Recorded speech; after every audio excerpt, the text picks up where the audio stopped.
Nĩ gĩcigo-inĩ kĩa ũmbunge gĩa Kabuchai kaunti-inĩ ya Bungoma, igongona-inĩ rĩa mathiko ma Anne Nyama Wetangula, nyina mũciari wa spika wa mbunge ya kĩbũrũri Moses Wetangula, President William Ruto akĩnyitanĩra na kĩhĩri kĩa ndundu yake ya maminista na atongoria angĩ, ona gũtuĩka mũnini wake Kithure Kindiki ndauma gĩikaro-inĩ gĩkĩ. Na arĩ mahinda-inĩ marĩa makĩria ma aciari atandatũ maragirĩka, amu ciana ciao itirĩ iramenyekana kũrĩa irĩ, gũgĩkwĩrwo nĩ kũnyitwo mĩgwate nĩ mbũtũ cia ũgitĩri. Mũtongoria wa rĩngĩ Kimani Ichung'wa atongoria angĩ thirikari-inĩ kuga thirikari ndĩrakuruhana na njama o yothe ya ũnyitani wa mĩgwate. For a leader to stand here and tell you kwamba people are abducting themselves and they're killing themselves, I think it's unfortunate. It's not for these hallowed grounds. Our children are getting lost, they're being abducted, wengine wanauawa. That's the position. We should not cover up the basic truth. Hata rais mwenyewe amesema kwamba utasimamisha hii maneno. Tunataka mambo ya abduction ifanye nini? Ikwishe. Governor anatembea, nikwambie leo mchana dhahiri, siasa mnazofanya za kugawa watu kwa misingi ya ukabila, mambo hizo siasa zimekoma na hautafaulu nazo. Njikanerio ya mĩario gatagatĩ ka Ichung'wa na gavana wa Trans Nzoia rĩu yoire mwerekera ũngĩ.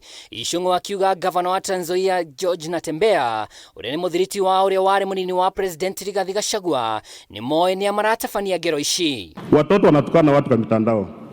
Hata mimi nikifungua my WhatsApp, my groups ambazo niko pale, for every 2 comments, every 10 comments, 8 of them ni matusi.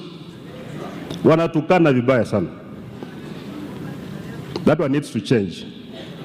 But if it can't change, people should not be killed because of that.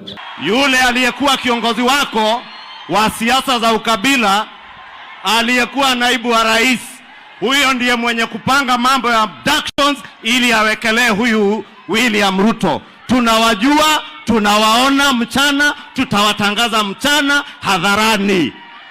Na usifikirie unaweza kutuuzia uoga hapa sisi. Kuna watu wengine wako huko kwa mitandao hawataki sana tuseme haya mambo, kwa sababu wanataka kuendelea tu kusema hakuna kazi inaendelea Kenya, hakuna kitu, fitina tu, story, Kasongo, Zakayo, sijui.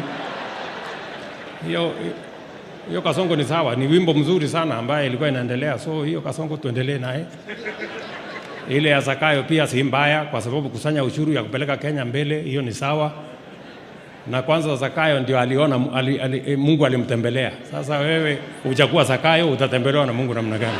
Nĩ mĩario ĩrĩa ĩgucĩrĩirie Speaker Moses Wetangula na President, othe makiuga kũrĩ na ũteti wao kabira na kwaganĩra itĩo ũrahurutĩrwo nĩguo thirikari yoneke ndĩratungata Kenya. Gũkĩrĩ ũguo, President no athiĩte na mbere kuga aciari na makanitha marĩ na itemi rĩa kũgitĩra wĩyathi na njĩra ya gũtara ayuthi, gũkũ ningĩ akiuga thirikari yake ndĩgwĩtĩkĩra ũhũthĩri mũkĩrũku wa hinya mbũtũ-inĩ cia ũgitĩri kũrĩ mũingĩ. Hatuwezi kurudi nyuma pale mahali Wakenya walikuwa wanapatikana ati kwa mito wameuawa. Wakenya sijui 30 na ngapi kule Yala, Wakenya sijui ngapi 20 na ngapi kule Tana. That will not happen under my administration. Ribotera Kameme TV rĩtwa nĩ Mwaura wa Ndung'u. 1957 wakati